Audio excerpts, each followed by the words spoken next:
দেশ ও প্রবাস থেকে কালো জাদু তন্ত্রমন্ত্র এসকে চ্যানেলটি এই মুহূর্তে যারা দেখছেন সকলকে জানাই আন্তরিক প্রীতি ও শুভেচ্ছা, আন্তরিক ভালোবাসা। ভিডিওর শুরুতে জাতিগতভাবে প্রত্যেকটা মমিন মুসলমান ভাই বোনদেরকে জানাই সালাম, আসসালামু আলাইকুম। হিন্দু দাদা দিদির প্রতি আদাব, অন্যান্য সকল ধর্মের প্রতি আন্তরিক ভালোবাসা, আন্তরিক অভিনন্দন। তো আপনাদের সামনে আজকে যে বিষয়টা নিয়ে কথা বলবো, এটা প্রেমিকাকে বাধ্য করার একটি তকবির নিয়ে কথা বলবো। তবে এই তকবিরটা দুইটি ভাবে কাজ করে এবং দুইটি বিষয়ে এই তকবিরটা আপনারা কাজ করাতে পারবেন বা করতে পারবেন।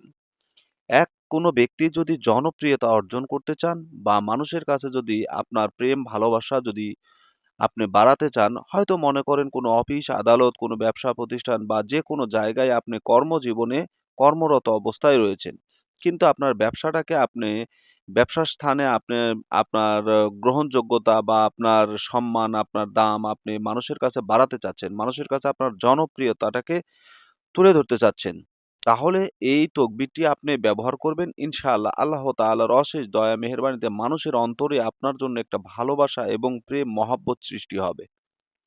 দ্বিতীয়ত, অবাধ্য ব্যক্তিকে বাধ্য করার জন্য এই তকবিরটি অত্যন্ত কার্যকারী, অত্যন্ত পাওয়ারফুল, খুবই সুন্দর একটা কার্যকারী একটা তকবির নিয়ে আপনাদের সামনে আমি কথা বলছি।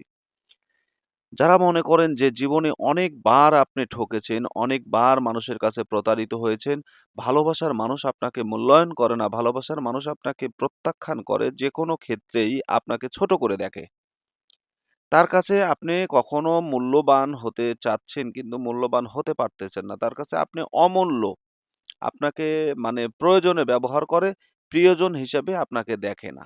সেটা আপনারা স্বামী স্ত্রী হোক, প্রেমিক প্রেমিকা হোক, বা যে কোনো ভালোবাসার মানুষ হোক, বা যে কোনো ব্যক্তি হোক, এই ব্যক্তির অন্তরে যদি আপনার প্রেম ভালোবাসা মহাব্বত স্থাপন করতে চান, তার কাছে যদি আপনি একজন গ্রহণযোগ্য ব্যক্তিত্ব হতে চান, যদি তার কাছে আপনি দাম, নিজের বড়ত্ব, নিজের অধিকার আদায় করে নিতে চান, তাহলে এই তকবিরটি আপনার জন্য অত্যন্ত কার্যকারী।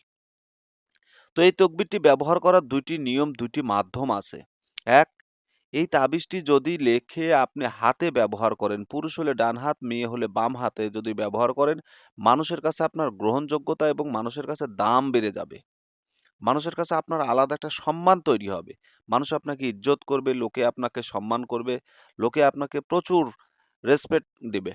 তো এই তকবিরটি দ্বিতীয় যে নিয়মে আপনারা ব্যবহার করতে পারবেন, এই তকবিরটি লেখার পরে, এই তাবিজটি লেখে যদি কোনো ব্যক্তিকে আপনি জাফরান কালি, মেশকো জাফরান বা হাব্র জাফরান কালি দিয়ে লেখে পানিতে ধুইয়ে সেই পানি যদি কোনো ব্যক্তিকে পরপর ৩ বার খাওয়াতে পারেন, আল্লাহ তাআলার অশেষ দয়া মেহেরবানিতে পাগলের মতো সে আপনাকে ভালোবাসবে।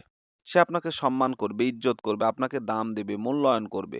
আপনার দাম তার কাছে বেড়ে যাবে। তো আমি নকশাটা দেখাচ্ছি আপনাদেরকে। এটা হচ্ছে নকশা। এই নকশাটা আপনাদেরকে ব্যবহার করতে হবে। এই যে নকশাটা দেখছেন, এই নকশাটার নিচে যে ব্যক্তিকে আপনি বশীকরণ করতে চাচ্ছেন তার নাম লিখবেন। ঠিক আছে? প্রথমত তার নাম লিখবেন। এই যে ফালানের জায়গায় তার নাম দিবেন। বিনতে, ঠিক আছে? ফালান বিন ফালান। আলা হুব্বে ফালান বিনতে ফালান। এখন প্রথমে যদি সে যদি ছেলে হয়, তাহলে প্রথমে এই বিনতের জায়গাতে আপনি বিন লেখে তার পিতার নাম লিখবেন। এরপরে আলা হুব্বে লেখে আপনার নাম, বিনতে আপনার মায়ের নাম দিয়ে দিবেন। ঠিক আছে? আর যদি আপনি একজন নারী হন, একটা পুরুষকে বশীকরণ করেন, তাহলে এই প্রক্রিয়ায় করবেন। আর যদি পুরুষ হয়ে নারীকে বশীকরণ করেন, তাহলে প্রথমে মেয়ের নাম ফালানের জায়গাত এবং বিনতে, এখানে বিনের জায়গাত বিনতে দিয়ে আপনি সেই মেয়ের নাম দিবেন এবং পরে আলা হুব্বে লেখে তারপরে আপনার নাম, আপনার বাবার নাম দিয়ে দিবেন। এই প্রক্রিয়ায় কাজ করবেন, 100% কাজ হবে ইনশাআল্লাহ।